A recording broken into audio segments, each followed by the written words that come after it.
Chers amis auditeurs, soyez les bienvenus. Ce matin, nous allons encore regarder un message ensemble, un message qui fait partie de la série Louanges et combats spirituels. Et le message aussi se base sur le texte du livre d'Exode, chapitre 17, les versets 8 à 16.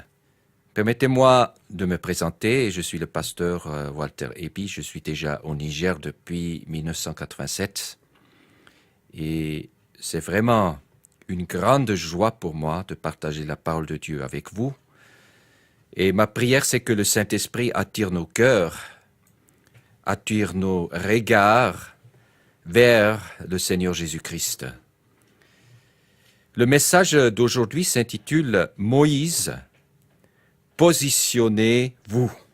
Moïse, positionnez-vous. Donc le message parlera de notre position face à l'ennemi dans le combat que nous menons. Et quand je parle de combat, il faut bien comprendre cela, que nous ne parlons pas d'un combat par les armes comme on les connaît, mais tout simplement on parle de notre combat quotidien, de rester fidèle, de rester attaché au Seigneur jusqu'au bout. Nous allons donc voir ce texte de Exode chapitre 17, les versets 8 à 16. Et nous voulons accompagner le peuple de Dieu dans son voyage, le peuple de Dieu qui vient tout juste quitter il y a à peu près 3 mois, l'Égypte, et qui se trouve maintenant dans le désert. Ils viennent d'expérimenter la délivrance miraculeuse de Dieu. Ils ont vu une délivrance vraiment très très spectaculaire de leur esclavage en Égypte. Ils ont vu et expérimenté la délivrance de la main de l'armée égyptienne à la mer Rouge. Et tout récemment, avant notre épisode, ils viennent aussi de voir la main de Dieu pourvoir à leurs besoins de faim et de soif dans le désert. Dieu a pourvu à de l'eau fraîche, à de la manne et des cailles, donc la viande et le pain, et de l'eau. Et dans peu de temps, ils vont rencontrer Dieu au mont Sinaï, où ils recevront les 10 commandements. Et c'est à ce moment-là, entre la délivrance et provision miraculeuse de Dieu et la rencontre au mont Sinaï, qu'intervient notre épisode. Et donc cet épisode parle du premier combat que le peuple de Dieu va mener. Le peuple de Dieu est sérieusement menacé. Nous commençons notre texte, notre lecture, dans Exode 17, les versets 8 à 16. Je lis ce texte selon la version seconde. Verset 8.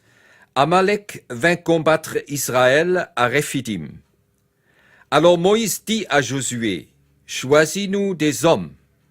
Sors et combat Amalek. Demain, je me tiendrai sur le sommet de la colline, la verge de Dieu dans ma main. » Josué fit ce que lui avait dit Moïse pour combattre Amalek, et Moïse, Aaron et Hur montèrent au sommet de la colline.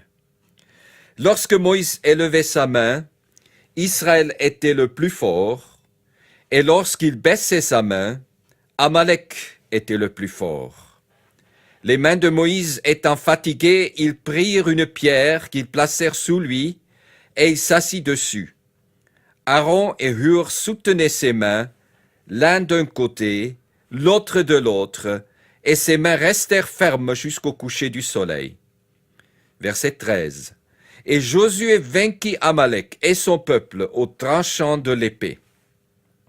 L'Éternel dit à Moïse, « Écris cela dans le livre pour que le souvenir s'en conserve, et déclare à Josué que j'effacerai la mémoire d'Amalek de dessous les cieux. » Moïse bâtit un autel et lui donna pour nom l'Éternel, ma bannière.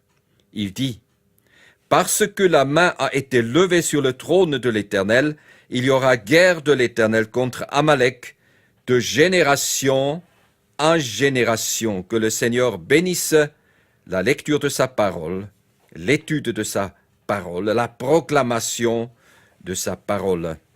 Amen. D'abord, regardons la réalité du combat. Et chapitre 17, verset 8, nous lisons ici, Amalek vint combattre Israël à Rephidim. Le mot à retenir au début du texte, vint combattre, veut dire, ils sont partis, ces Amalécites, ce peuple désert, ces guerriers du désert, ils sont partis avec l'intention de combattre, de faire la guerre à Israël. C'est une attaque absolument inattendue. C'est une initiative qui a été prise de l'ennemi. L'intention est claire et déterminante de l'ennemi de détruire le peuple et probablement de prendre en otage les femmes et les enfants. L'intensité de la force aussi est soulignée et nous voyons que cela est aussi décrit dans le livre de Deutéronome, chapitre 25, les versets 17 à 18, nous décrivent un peu l'intensité et la force de cette attaque. Parce qu'on nous dit ici, dans Deutéronome 25, les versets 17 à 18, tous ceux qui se traînaient les derniers ont été attaqués. Pendant que tu étais las et fatigué, c'est-à-dire le peuple d'Israël avait déjà marché, avait déjà passé pratiquement 3 mois dans le désert, et il y avait beaucoup qui étaient fatigués, il y avait beaucoup qui étaient faibles, par exemple les vieillards, peut-être les enfants, certaines personnes qui étaient las et fatiguées, et c'est là-bas que l'ennemi a attaqué. Et cela souligne que lorsque l'ennemi nous attaque, il ne le fait pas avec des gants. Il est vraiment cruel, il est vraiment direct, il est vraiment brutal, et il vient pour détruire. Nous lisons également, n'est-ce pas, dans 1 Pierre 5, verset 8, une description de l'ennemi des âmes, qui est le diable, où l'apôtre Pierre nous dit « Soyez sobres, veillez, votre adversaire le diable rôde comme un lion rugissant, cherchant qui dévorer. Résistez-lui fermement la foi et sachant que les mêmes souffrances sont imposées à vos frères dans le monde. Chers amis auditeurs, nous devons être vigilants parce que l'ennemi nous attaque là où nous sommes fatigués, là où nous sommes faibles, là où nous avons peut-être négligé d'être éveillés, d'être dans la prière et d'être conscients de la présence de l'ennemi. En Éphésiens 6, verset 12 également, nous lisons une description de notre ennemi. Notre ennemi, ce ne sont pas les Amalécites, c'est pas ce peuple de guerriers de désert, mais notre ennemi est décrit ici en Éphésiens 6, verset 12. Chaque enfant de Dieu, chaque disciple de Jésus-Christ fait face à cet ennemi-là parce que il ou elle sont des soldats de Jésus-Christ. Voici ce qui est dit en Éphésiens 6, verset 12, et je lis cela dans la traduction de Parole vivante. Nous n'avons pas à lutter uniquement contre notre nature terrestre, ni contre de simples ennemis mortels, mais contre les puissances occultes, les puissances invisibles, contre une organisation spirituelle satanique, contre les dictateurs invisibles qui, dans les ténèbres, veulent contrôler et régir notre monde, contre la légion des esprits démoniaques dans les sphères surnaturelles, véritable agent du quartier général du mal. Quelle description de l'ennemi. C'est ça notre ennemi et il ne dort jamais. Que nous soyons en vacances, ou que nous soyons à l'école, ou que nous soyons au travail, ou que nous soyons à l'église, ou où que nous soyons, notre ennemi est toujours bien réveillé et il cherche à nous faire du mal. Il cherche à nous faire tomber. Il cherche à semer des doutes. Il nous attaque pour mettre des tensions entre nous, etc., etc., etc. Et c'est souvent dans les moments où nous sommes tranquilles, où nous nous pensons que nous sommes en sécurité, que l'ennemi, des fois, attaque. J'ai entendu l'histoire d'un serviteur de Dieu. Il était parti pour apporter l'évangile dans un village. Et pendant qu'il était en train de prêcher, il s'était assis sur un tronc d'arbre. Et lorsqu'il commençait à prêcher, ou il a voulu commencer à prêcher, tout à coup, il est assis là sous l'arbre, tout à coup, une branche tombe et le frappe presque. Mais la branche, peut-être c'était un ange à côté du serviteur de Dieu qui a dévié la branche. En tout cas, le serviteur de Dieu n'était pas blessé. Donc, Dieu merci. Mais voyez-vous, qui aurait pensé qu'en allant dans ce village et en s'asseyant sur ce tronc d'arbre, et une branche va tomber sur lui. Donc, vous voyez, c'est vraiment dans les moments où on se sent peut-être en sécurité, où on n'y pense pas du tout à des attaques de ce genre, que l'ennemi attaque.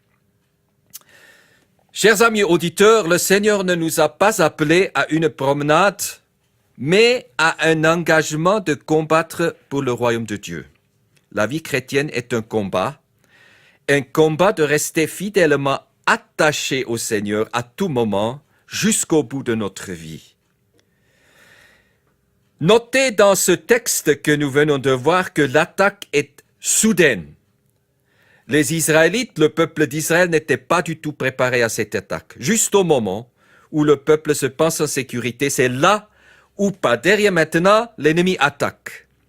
Mais est-ce que vous avez noté que tout juste avant, dans le chapitre 17, verset 7, où les Israélites posent la question: est-ce que l'Éternel est-il au milieu de nous, oui ou non? C'est quand même une question très intéressante et ils ont voulu vraiment poser cette question à l'Éternel. Est-ce que tu es vraiment avec nous, oui ou non? Juste avant que cette attaque ne vienne. Et ce qui est intéressant pour moi ici, c'est que malgré le fait qu'ils ont expérimenté la provision de l'Éternel et la protection de l'Éternel jusqu'à ce moment-là où les Amalécites les attaquent, malgré tout cela, ils posent encore la question: est-ce que l'Éternel est vraiment avec nous? Ah voilà, c'est ici au verset 7 du même chapitre, donc du chapitre 17, verset 7, où il se pose cette question.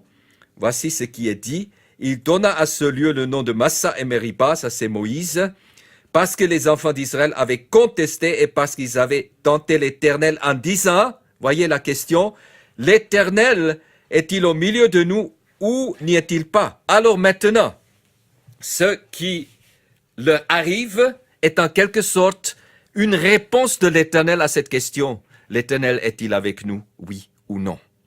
On n'y échappe pas à ce combat. Le combat arrive là où se trouve le peuple. Lorsque j'étais avec Opération Mobilisation, ça fait déjà quelques années, ça c'est comme un peu une organisation qui rassemble des jeunes et les envoie dans différents pays du monde pour apporter l'évangile. Et j'étais 3 ans avec cette organisation en Autriche. Une fois, on a fait une grande conférence et l'orateur nous a parlé du combat spirituel. Et il a dit ceci. Il a dit: le combat spirituel fait partie de votre vie de tous les jours. Donc ce n'est pas quelque chose de rare, ce n'est pas un événement quelconque qui vous arrive, mais soyez préparés et ne soyez pas étonnés quand l'ennemi frappe, parce qu'il est là toujours et tout le temps. Il ne dort pas. Donc on nous a avertis pour dire, ne soyez pas étonnés si l'ennemi attaque. Et puis ensuite, nous voyons que cet ennemi, il est quand même assez bien organisé. Les Amalécites, c'est un peuple qui vit dans le désert, qui connaît très bien le terrain du désert Negev. Et en fait, ce sont des descendants de Ésaü. Alors, chers amis auditeurs, vous vivez de jour en jour, vous ne pensez rien de mal, et soudainement, vous êtes attaqué. Et vous ne savez pas d'où c'est venu. Une insulte, un accident, une maladie, une mauvaise nouvelle au travail ou dans la famille. On ne sait même pas d'où c'est venu. Et nous avons expérimenté des moments comme ça. On est là, innocemment, on écoute peut-être un message ou bien on étudie la Bible et tout à coup, quelqu'un lance ce que j'appellerais une flèche. C'est peut-être pas visé pour vous frapper, mais vous êtes frappé par ça. Et vous êtes blessé par ça. Et cela peut arriver. Alors c'est pour cela que l'apôtre Paul nous dit de prendre toutes les armes de Dieu, notamment aussi le bouclier de la foi, par qui nous pouvons éteindre les flèches enflammées de l'ennemi, le bouclier de la foi. Nous devons avoir cela avec nous. Le combat que nous menons n'est peut-être pas la persécution physique. Et probablement pas aussi un combat d'armée entre armées militaires. Mais chacun de nous fait face à des attaques de notre caractère, par exemple. Il y a la calomnie, il y a la résistance et l'opposition à l'évangile que nous proclamons. Il y a les insultes ou les moqueries ou bien l'opposition au ministère que nous exerçons. Je me rappelle une fois, j'étais à Tawa, et je devais me rendre à Balak pour amener des livres en chifinard, en langue tamashek, là-bas au marché. Et j'étais dans un taxi de brousse et j'étais assis à côté de quelques tamashek. Et quelqu'un m'a dit, ou bien c'était, je ne sais plus si c'était des tamashek, en tout cas, quelqu'un m'a dit, il faut que tu répètes 3 fois, il n'y a qu'un seul Dieu et Mohammed est son prophète. Alors, comme vous le savez, si on dit le shahada, ce qu'on appelle ça la confession de foi musulmane, si vous répétez ça 3 fois, vous confessez que vous êtes musulman. Alors moi j'ai dit, il n'y a qu'un seul Dieu que Allah et Jésus-Christ est le sauveur du monde. Donc voici une flèche qui a été lancée contre moi, mais que j'ai pu quand même détourner par la grâce de Dieu. De cette manière, on peut être attaqué, on peut être provoqué même, et nous ne répondons pas de la même manière avec les mêmes armes. Nous répondons avec amour, avec courage, avec foi, avec patience. Et ainsi, ceux qui nous attaquent seront repoussés et peut-être ils vont même réfléchir à ce que nous avons dit. Que le Seigneur nous aide à faire face à l'ennemi de cette manière. Maintenant, nous voyons que Dieu intervient. C'est-à-dire, ce qui est important de retenir, chers amis auditeurs, c'est que Dieu n'est pas surpris par cette attaque. Il savait déjà que cette attaque allait venir. Il est avec le peuple, il combat pour le peuple en quelque sorte, il est là avec le peuple. Et même il donnera la sagesse pour bien gérer ce combat.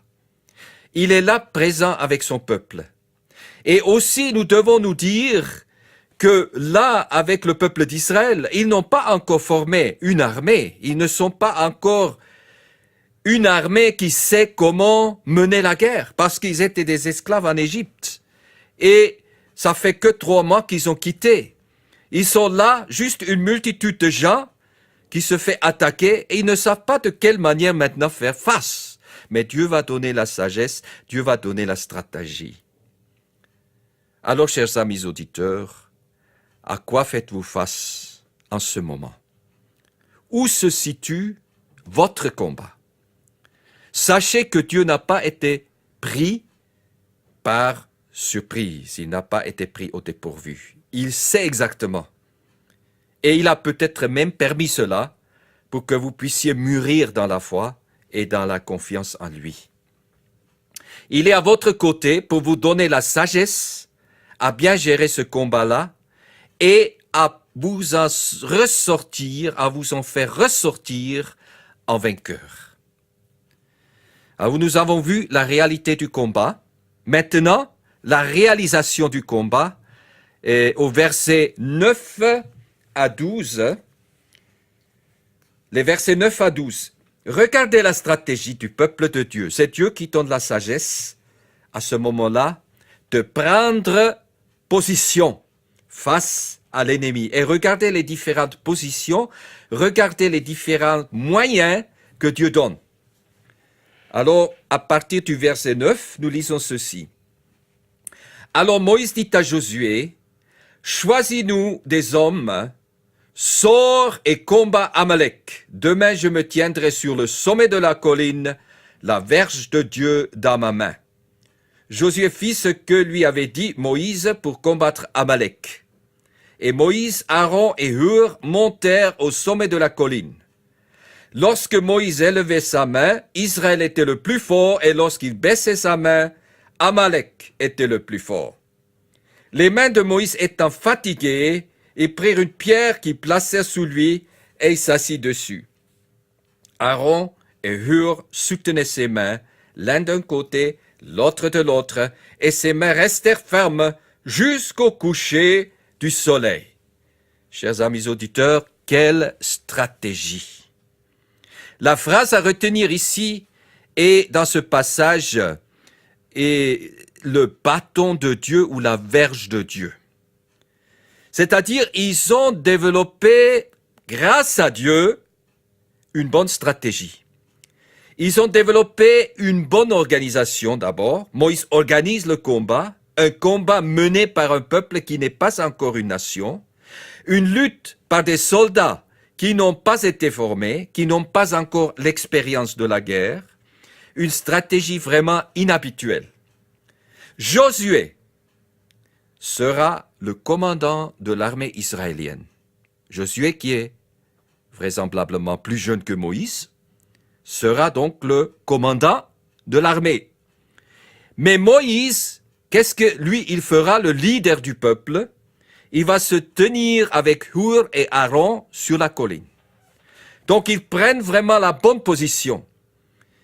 Et nous lisons également pour notre vie, en Éphésiens 6, verset 11, les armes du combat spirituel nous ont été données. Pourquoi? Pour tenir ferme contre les manœuvres du diable, pour résister et pour tenir ferme. Vous voyez, ce sont des mots qui indiquent des positions que nous devons prendre. Alors, chers amis auditeurs, une question s'il vous plaît. Avez-vous un lieu pour prendre position?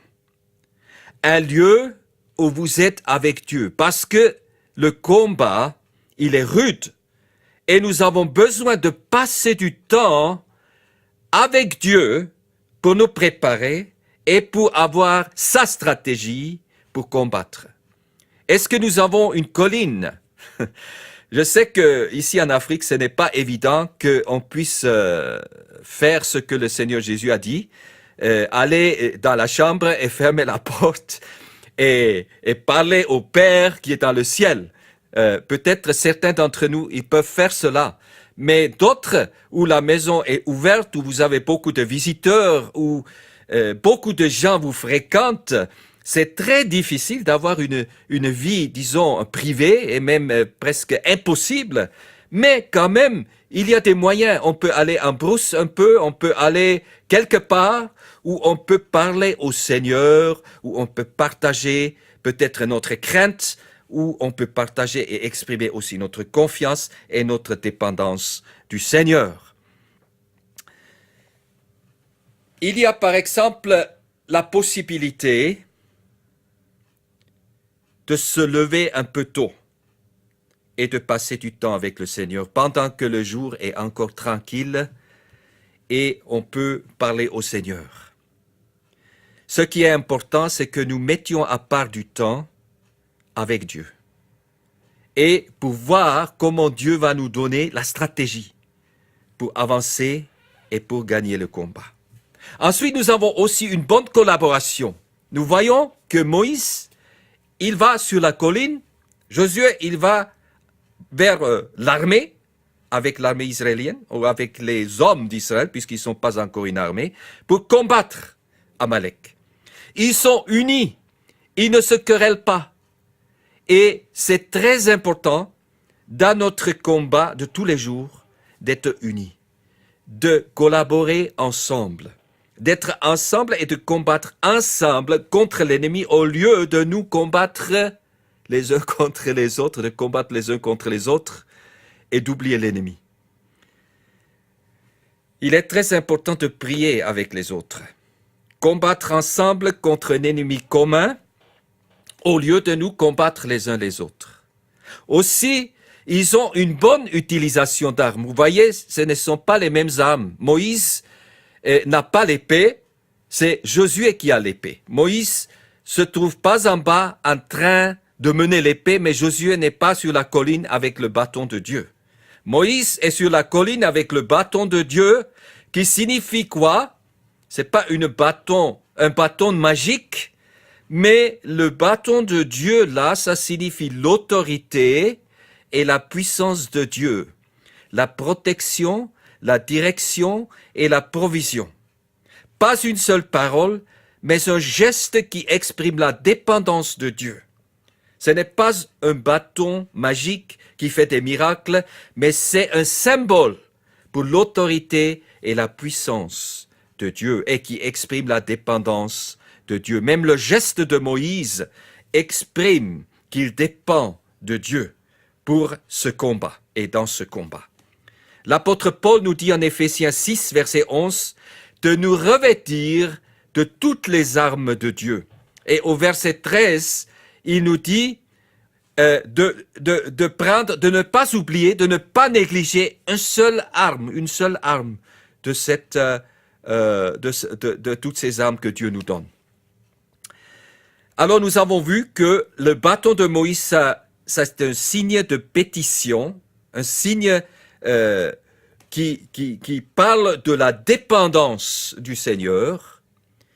Et dans le combat, il se tourne vers le Seigneur. C'est autour de lui qu'ils se rassemblent, qu'ils se réunissent, et il lève les mains vers le Seigneur pour déclarer sa dépendance sur la présence et la puissance du Seigneur. Quand nous louons le Seigneur, vous avez vu, vous avez des frères et sœurs qui lèvent leurs mains, n'est-ce pas? Chers amis auditeurs, peut-être vous en faites partie, c'est très bon. C'est très bon. Mais pourquoi vous levez les mains? Pourquoi? Pourquoi certains, ils lèvent les mains et d'autres ne les lèvent pas? Est-ce que ceux qui lèvent les mains sont plus spirituels que les autres qui ne lèvent pas leurs mains? Évidemment que non. Évidemment que non. Mais lever nos mains vers le Seigneur, c'est que nous dépendons de lui, nous élevons son nom, nous implorons son secours et son intervention quand nous louons le Seigneur. C'est une expression de foi, c'est une expression de prière que de lever les mains. Mais ce n'est pas une obligation, parce que si le cœur n'est pas derrière, ça ne vaut rien. La foi, la prière sont très importantes dans le combat. L'épée de Josué, évidemment, l'épée de Josué, ça signifie la parole de Dieu. Donc la prière, vous avez ça sur la colline. Maintenant l'épée, la parole de Dieu, vous avez ça avec Josué. Mais les deux vont ensemble, ils se donnent la main. Ils se donnent la main. Il y a, dans le livre de Néhémie, quand Néhémie construit les murailles autour de la ville de Jérusalem, il y a un passage en chapitre 4, les versets 3 et suivants, et jusqu'au verset 9, qui parle de la manière dont Néhémie a géré ses travaux. Et ce qui est très important, c'est que ils ont prié et ils ont aussi veillé. Ils ont travaillé et ils ont veillé. Parce qu'on nous dit que ils ont travaillé avec une main pendant qu'ils avaient l'épée dans l'autre main. Ils étaient vigilants. Et c'est de cette manière, je crois, que nous devons aussi nous positionner. C'est de cette manière que nous devons faire face à l'ennemi. Alors nous avons vu la réalité du combat. Ça ne sert à rien si nous ignorons le combat. Le combat ne va pas s'éloigner. La réalité est là, la réalité de tous les jours. Ensuite, nous avons vu la réalisation du combat. Maintenant, nous allons voir le résultat du combat dans les versets 13 à 16 de notre texte. Chapitre 17 de Exode, à partir du verset 13, et Josué vainquit Amalek et son peuple au tranchant de l'épée. L'Éternel dit à Moïse, écris cela dans le livre pour que le souvenir s'en conserve, et déclare à Josué que j'effacerai la mémoire d'Amalek de dessous les cieux. Moïse bâtit un autel et lui donna pour nom l'Éternel, ma bannière. Il dit, parce que la main a été levée sur le trône de l'Éternel, il y aura guerre de l'Éternel contre Amalek de génération en génération. Vous voyez que Moïse, il est là sur la colline. Et vous voyez aussi une autre chose, parce qu'on a dit c'est la bonne collaboration. Vous voyez aussi que lorsqu'il est fatigué, qu'est-ce qui se passe? Ses mains commencent à se baisser. Et au moment où ses mains baissent, les Amalécites, l'ennemi est en train de gagner dans le combat. Mais pendant qu'il se lève, qu'il lève encore les mains, l'ennemi est en train de perdre le combat. Et ce sont les Israélites qui gagnent. Chers amis, est-ce que vous avez jamais regardé qui sont les personnes qui sont avec Moïse sur la colline? Et ça m'a beaucoup frappé. Ça m'a beaucoup frappé parce que cela nous donne une leçon à nous aussi. Évidemment, nous voyons dans ce geste de Moïse la prière et la foi, n'est-ce pas? Pendant que Josué se batte avec l'épée à la main, et nous avons dit tout à l'heure, la parole de Dieu est comme une épée à double tranchant, c'est avec la parole aussi que nous combattons. Maintenant, regardez les deux personnes qui sont avec Moïse sur la colline. Il y a qui et qui? Il y a Aaron qui est qui? Aaron qui est le frère à Moïse. Il est de sa famille. C'est le frère aîné de Moïse. Et Hur qui est qui? Bon, on ne le trouve pas dans le texte biblique, mais la tradition juive dit que Hur aurait pu être le mari à Myriam. Donc, en quelque sorte, le beau-fils de Moïse. Alors, qu'est-ce que cela nous dit? Cela nous dit que c'est la famille sur la colline. C'est la famille. C'est la famille qui est là en train de prier. Et je voudrais attirer votre attention sur l'importance de la famille dans le combat spirituel. Le père, la mère, les enfants, les cousins, les cousines, les oncles, les tantes, la famille ensemble réunie et unie en combattant par la prière. C'est vraiment merveilleux. C'est une image merveilleuse, c'est un exemple merveilleux pour nous encourager à faire le combat, non pas en famille, ou entre nous en famille, les uns contre les autres, non, à nous mettre ensemble pour combattre l'ennemi, ensemble. Donc que le Seigneur nous aide à faire cela.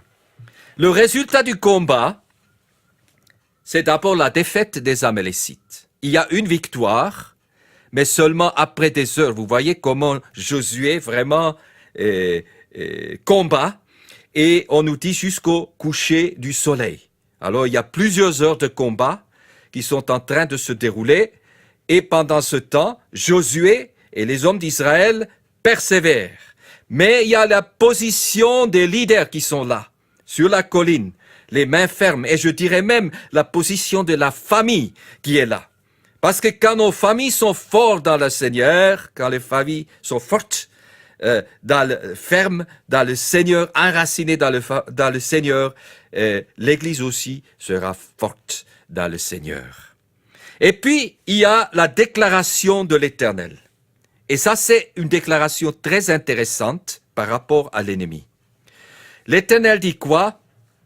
Il dit que les mains levées contre l'Éternel seront détruites. Au psaume 83, le verset 5, voici ce qui est dit. Venez, disent-ils, faisons-les disparaître en tant que nation et qu'on ne se souvienne plus du nom d'Israël. Ici, ce sont les ennemis d'Israël qui disent cela. Venez, disent-ils, faisons-les disparaître en tant que nation et qu'on ne se souvienne plus du nom d'Israël. C'est-à-dire, nous allons faire disparaître le peuple de Dieu.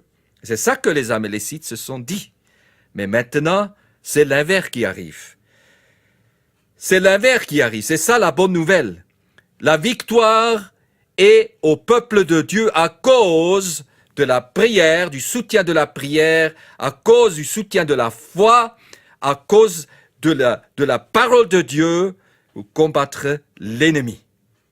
La victoire revient à l'Éternel, la victoire revient au peuple de Dieu. Et c'est comme cela dans notre vie également. Quand nous combattons, quand l'ennemi nous cherche, quand l'ennemi veut nous attaquer, c'est dans le but de nous détruire. Mais nous tournons cela en regardant l'Éternel et en allant dans le combat, en nous engageant dans le combat, par la prière, par la foi, par la parole de Dieu, en ayant pris position, la bonne position face à l'ennemi. Et puis il y a la déclaration de Moïse qui dit « Le combat est celui de l'Éternel et la victoire lui appartient puisqu'il construit un autel, une place, un lieu d'adoration, n'est-ce pas? Et il appelle cet autel « L'Éternel est ma bannière ». L'Éternel est ma bannière. Vous savez ce que c'est une bannière, n'est-ce pas? Une bannière, quand on va, quand on a un cortège ou bien quand on va en guerre, on a un drapeau, une bannière, et on hausse cette bannière. Et tant que cette bannière est bien élevée, il y a de l'espoir pour notre côté, n'est-ce pas? Mais quand ça baisse ou quand ça se perd, et vous avez certainement déjà visionné des films de guerre peut-être, où cela est arrivé, le drapeau est tombé, tout de suite il y a quelqu'un qui va courir pour encore soulever le drapeau pour dire non, il y a encore de l'espoir, le drapeau est encore là. Le drapeau est encore là. Et notre drapeau, c'est quoi? Notre drapeau, chers frères, chères sœurs, chers amis auditeurs, notre drapeau, c'est la croix de Jésus-Christ. Notre bannière, c'est la croix et l'œuvre de notre Sauveur et Seigneur Jésus-Christ. Et c'est cela que nous soulevons, que nous élevons, que nous rehaussons pour dire et pour annoncer la victoire est à lui. Et la victoire, et nous participons à cette victoire-là. La victoire lui appartient. Alors, en ce moment, chers amis auditeurs, êtes-vous en train de mener un combat?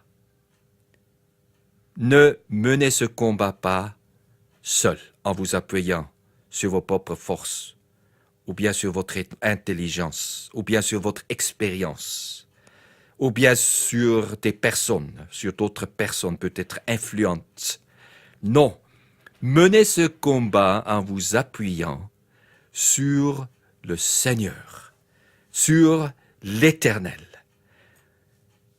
Élevez le drapeau de la croix, de l'œuvre et de la personne de notre Sauveur et Seigneur Jésus-Christ. Et vous serez vainqueurs, parce que c'est lui qui a vaincu l'ennemi. Et si nous nous attachons à lui, nous aussi, nous vaincrons, nous participerons à cette victoire-là. Que le Seigneur nous bénisse et nous aide à mener ce combat de tous les jours jusqu'au bout de notre vie, jusqu'au dernier jour, que nous restions fidèlement attachés à lui. Amen.